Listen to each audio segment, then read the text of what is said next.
New developments in the Gabby Petito case. We've been following it since 2021. Authorities say she was strangled to death while on a cross-country trip by her boyfriend, Brian Laundrie.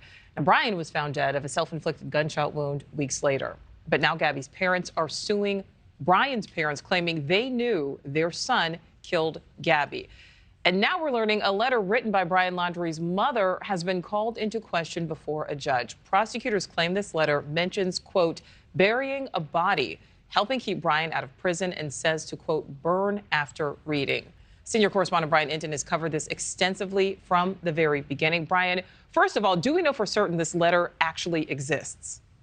Well, reportedly, the letter exists, Nichole, but this letter, apparently written by Roberta Laundrie, is one of the last big mysteries that we know of involving the Gabby Petito case. The lawyer that represents Petito's family in the civil lawsuit in Florida says that he briefly saw the letter. You'll remember they went to the FBI office when they went to pick up all the evidence. He says he saw the letter, but they don't have a hard copy of the letter. So all the information we're getting about this letter is coming from that lawyer. And right now, the Petito lawyer is fighting in court saying that the Laundries have to hand this letter over. That's when we'll finally be able to read the whole thing. All right, so Brian, if what the Petito family is saying is true, it really changes a lot of things for the Laundrie family.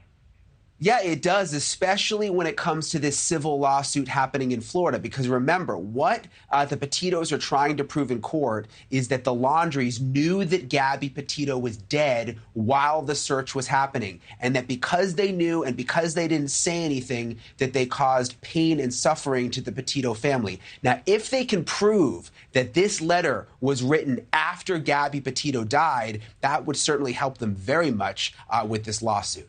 All right, so Brian, what about the Laundries? What is their explanation for all of this? And are they saying anything? So they're not saying much now, but remember, I first heard about this letter towards the end of last year. And at that point, I asked Laundrie family attorney Stephen Bertolino what he knew about it. He didn't say much, but he did say that it is being taken out of context, that the context that we're hearing from the Petito letter really doesn't apply to the situation. And he alluded to the fact that the letter was actually written before all of this began, that it's an old letter. Remember, the letter was reportedly found in Brian Laundrie's backpack when he was found dead in that swamp. But the Laundrie family attorney says while it was in the backpack, it was written long ago and has nothing to do with Gabby Petito. And Brian, before we let you go, I mean, Gabby's parents said all along that Brian's parents knew he had done this. Yeah, they did. And remember, they were ignoring the Petitos when all of this was going on, when everyone was searching. They were ignoring the text messages. They were ignoring the phone calls. They were ignoring the Facebook messages. And now they say this letter proves that they knew what was going on behind the scenes. We're just going to have to wait to see the letter for ourselves and how it plays out in court. All right, well, Brian Entin there from the very beginning. Thank you, as always. Thanks. Thank you for watching. Go to newsnationnow.com to find NewsNation on your television provider. And don't forget to click the red subscribe button below to get more of NewsNation's fact-driven, unbiased coverage.